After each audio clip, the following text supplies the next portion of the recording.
Hey guys, it's me. It's the 26th, and I have some really great news. I was able to call the doctor this morning and set up my appointment for my consultation. It is July 11th at 10 o'clock in the morning. I'm really excited and nervous about it. The first half of the appointment, I'll be meeting with a doctor who will be performing my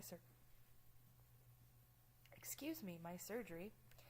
And the second half of the appointment will be with a dietitian who will walk me through what it will be like before my surgery and what it will be like after my surgery, diet-wise. Because of this, I have decided that today I will talk about diet. Before the surgery, usually they put you on a low sodium, low fat, low sugar, low carb kind of diet to help your body prepare for not having these things. Because of this, it can be a little stressful on your body. The first couple of days you can be tired and cranky and irritable, and that's not that big a deal. As it gets closer to your surgery, usually they put you on a liquid diet for obvious reasons.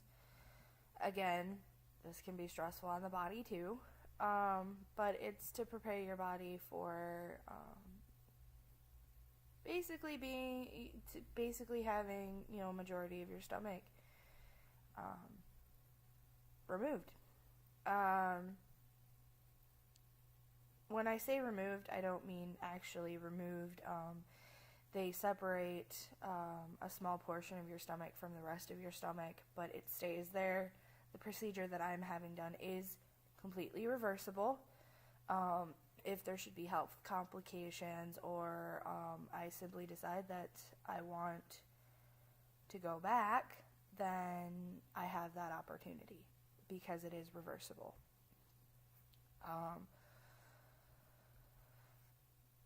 After surgery, there are even more restrictions. For the first 2 weeks, it's a liquid diet. After that, it's a liquid-based soft diet, which is like Jell-O, pudding, yogurt, fruit smoothies, stuff like that, that are a little bit thicker than just regular water or regular liquid. And then for 6 months after that, it's soft foods, like mashed potatoes, oatmeal, cream of wheat. If you can think of any other soft foods, insert them here, because I can't think of any right now. Then after that, your diet can pretty much return to a healthy normal. Still low salt, low fat, low sugar, low carb, because excess amounts of these things are what put me in the situation I'm in now. So I want to avoid them as much as possible. Before surgery, you've kind of just got to live with it. There really isn't a whole lot you can do. I'll probably be slightly cranky and miserable, but I'm willing to take it one step at a time. If I wasn't, I wouldn't be here right now. After surgery, it's a little bit different. Because your stomach is a lot smaller. Right now, my stomach is about the size of my fist. By the end of the surgery, my stomach will be the size of my thumb. Drastic difference. Huge difference.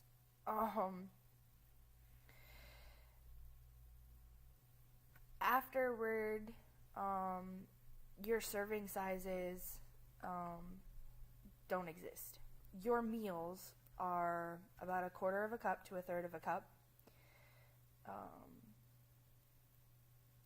Usually people use that to measure servings. Mine is a whole meal. So you can imagine how drastic that changes. I had one person ask me how difficult I thought it was going to be, and after talking to my doctor, I'm under the impression that it's not going to be as difficult as I think or fear, because one of the things that happens during the procedure is that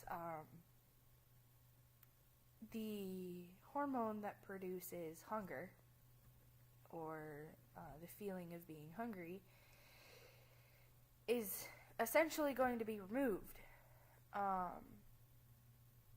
What happens is when you eat or drink something, it enters a portion of your stomach that triggers the appetite hormone. It makes you hungry.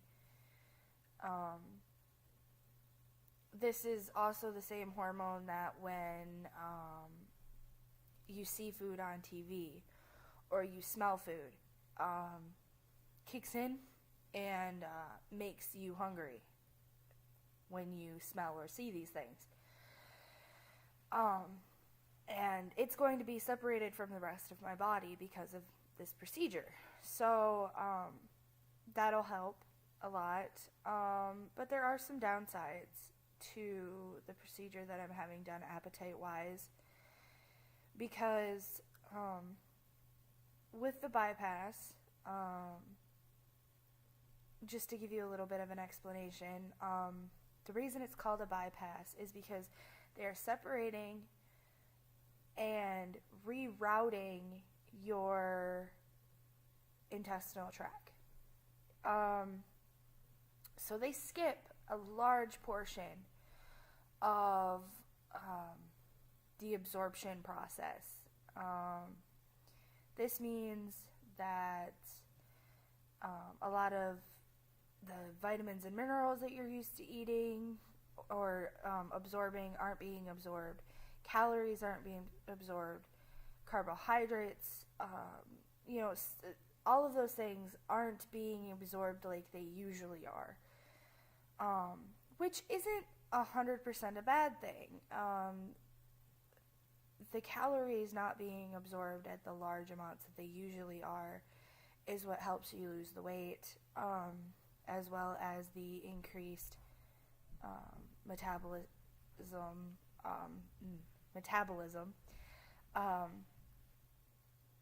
With this procedure, I don't know the science behind it, so I can't even begin to explain it to you.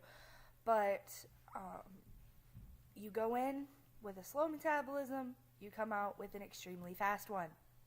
How? I have no idea. But it's one of the reasons why you lose a lot of weight quickly, along with the fact that your body isn't absorbing what it's usually absorbing, as well as it's not eating as much as it's usually eating.